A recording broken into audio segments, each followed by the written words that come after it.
Really really guys आज मलाई नै विश्वास लागेको छैन कि मैले यस्तो दामी केक बनाउँछु भनेर। केक भनौँ कि ब्रेड भनौँ है, यस्तो दामी बनाएको छ यो आम्माहो! मैले यो इन्स्टाको रिलमा हेरेको थिएँ बनाना ब्रेड यस्तो हुन्छ, यसरी बनाउन सकिन्छ भनेर। अनि मैले नि व्हाइ नट ट्राई किन नगर्ने भनेर गरेको होइन। यस्तो पर्फेक्टली बनाएको छ आम्माहो! यस्तो स्पन्जी छ होइन, आम्माहो खतरा बनेको छ यो। हाम्रो हेल्थको लागि, हाम्रो बडीको लागि एकदमै हेल्दी छ यो ब्रेड चाहिँ है। अनि एकदमै बनाउनु पनि एकदमै सजिलो छ है। एकदम खाँदा त झन् आम्माहो यस्तो मिठो थियो यस्तो होइन। अनि यसको लागि चाहिँ केही पनि चाहिँदैन, एकदमै सजिलो छ। एकदमै पाकेको केरा चाहिन्छ हामीलाई चाहिँ होइन। मैले चाहिँ अब अलिकति सानो ब्रेड बनाउनु लाग्यो भने म चाहिँ 2 टा मात्रै लिएको छु होइन। यो पाकेको केरा लिनुपर्छ, यसलाई चाहिँ एकदमै म्यास गर्नुपर्छ, मसिनो हुनु गयो एकदमै। अनि मजाले म्यास गर्नुपर्छ यसलाई चाहिँ। अनि म्यास गरिसकेपछि चाहिँ यसमा चाहिँ ब्राउन सुगर भयो त अझ एकदमै राम्रो होइन। तर मसँग ब्राउन सुगर चाहिँ थिएन, त्यसरी मैले घरमा भएको व्हाइट सुगर नै हालेँ। म धेरै गुलियो चाहिँ त्यति साह्रो चाहिँ मन पर्दैन, त्यसरी मैले चाहिँ 3 चम्चा मात्र हालेँ, किनकि अलरेडी बनाना पनि अलरेडी पाकेको छ, गुलियै छ। अनि 3 चम्चा सुगर हाल्दाखेरि चाहिँ एकदमै ठ्याक्कै लेभल हुन्छ, धेरै गुलियो पनि हुँदैन, ठिक्कको हुन्छ होइन। अनि एकदमै सजिलो छ कि यो चाहिँ। अनि अब जसरी यो अब यो चिनी पग्लिन्छ नि, चिनी पग्लिनको लागि चाहिँ अलिकति 5 मिनट जति छोडिदिने। अनि त्यसपछि हामीलाई चाहिन्छ अन्डा, 2 टा अन्डा है। अनि 2 टा चाहिँ अन्डा चाहिँ मिडियम खालको, धेरै ठुलो पनि होइन, सानो पनि होइन, ठिक्कको होइन, मिडियम खालको चाहिन्छ। अनि यसले पनि हामीले मजाले मिक्स गरिदिनुपर्छ त्यही अब ब्याटरमा। मजाले घुलाइदिनुपर्छ यसलाई, ताकि यो सबै यो ब्रेडहरूको यो ब्रेड बनाउनको लागि चाहिँ यो बनानाको र यो चिनीको मिक्सचर चाहिँ राम्रोसित अन्डासँग चाहिँ घुलाइदिनुपर्छ है। अब यसलाई चाहिँ एकछिन रेस्ट गरिसकेपछि अब हामीलाई चाहिन्छ बेकिङ पाउडर आधी चम्चा जति, आधी चम्चा अलिकति बढी। अनि बेकिङ सोडा पनि चाहिन्छ। बेकिङ सोडा र बेकिङ पाउडर चाहिँ हामीलाई चाहिँ बराबर क्वान्टिटीमा चाहिन्छ है। अनि त्यसपछि हामीलाई मैले चाहिँ लिएको छु, मैदा चाहिँ हालेको छैन मैले यसमा चाहिँ। मसँग चाहिँ यो ओट्सको पाउडर थियो होइन, ओट्स फ्लावर थियो, जुन चाहिँ मैले ओट्सबाट पेलेर चाहिँ मैले फ्लावर बनाएको थिएँ, पिठो बनाएको थिएँ ओट्सबाट चाहिँ। अनि मैले त्यसले 1 कप।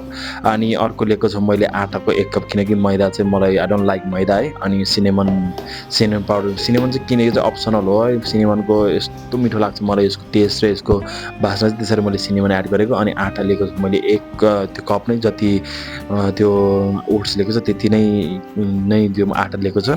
अब चाहिँ यसले पालो छ घोल्नीको, मजाले घोलिदिनुपर्छ है यसमा चाहिँ, ताकि कुनै पनि लम्प्सहरू नबसोस्। केही पनि लम्प्स बस्यो भने फेरि अलिकति बिचमा पिठो फुक्काहरू हुन्छ नि त। अनि यसलाई चाहिँ मजाले अलिकति टाइम लगाएर होस्, या एकदम मसँग उस गर्दा थिएन, त्यसरी मैले चम्चाले नै मजाले नै उस गर्दैछु, यो चलाइदिएको छु होइन। अनि सबै घोल्नी गरेर, सबै मिक्स हुने गरेर। अनि यस्तो बास्ना आएर थियो अहिले नै है। अब यसले चाहिने त बटर हो खास गरी होइन। अब अलरेडी मसँग बटर चाहिँ थिएन, तर ओलिभ ओइल चाहिँ थियो मसँग। ओलिभ ओइल पनि सकिन लागिसकेको थियो।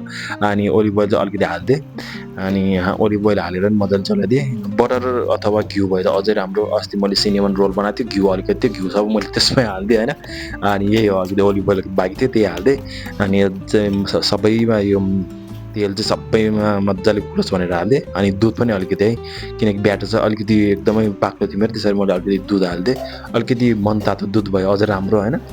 यो राम्रोसित घोल्छ मनतातो दुध भयो भने चाहिँ। अनि मैले मजाले दुध हालेर भयो। यो सबै सामानहरू चाहिँ खास गरी हाम्रो घरतिर, सबैको घरतिर हुन्छ है, किनकि यो ब्रेड बनाउन एकदमै सजिलो हुन्छ। त्यसैले मसँग केही पनि त्यस्तो फ्यान्सीहरू त्यस्तो केही पनि टुल छैन। यो घरमा भएको पिठोहरू, तपाईँहरूसँग मैदाको के अरे यो आटा छैन भने, यो ओट्स छैन भने पनि केही पनि फरक पर्दैन है यसले चाहिँ।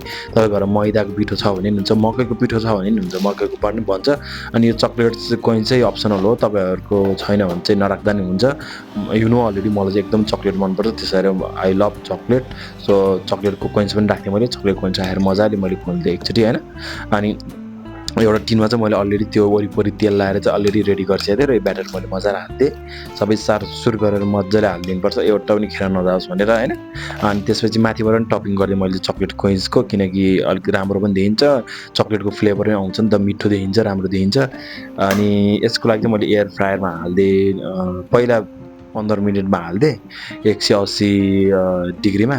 अनि त्यसपछि फेरि मैले 140मा हालिदिएँ 15 मिनट अर्को। अनि त्यसपछि चाहिँ अब केक चाहिँ रेडी भयो मेरो। यस्तो दामी भएको थियो होइन। मैले फर्स्ट टाइम सोद्धाखेरि चाहिँ लोगो बन्दैन कि क्या हो जस्तो लागिरहेको थियो होइन, किनकि फर्स्ट टाइम मैले बनाएको यो बनाना ब्रेड।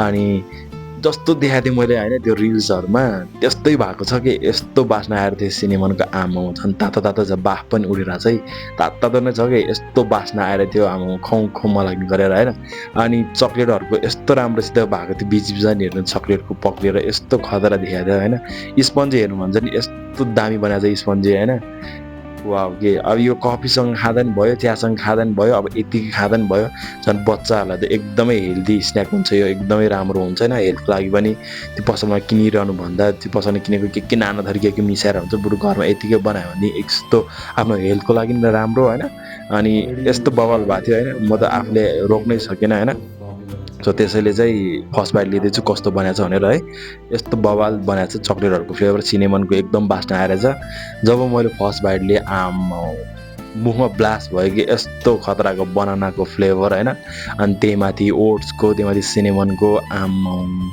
यस्तो डेन्जर होइन यो चाहिँ दामी नै लाग्यो मलाई चाहिँ एकदमै बवाल लाग्यो मलाई यो बनाना ब्रेड है अनि नेक्स्ट टाइम चाहिँ म अर्को रेसिपी लिएर नै आउँछु है अनि thank you so much guys for listening for watching this video and see in the next video bye bye take care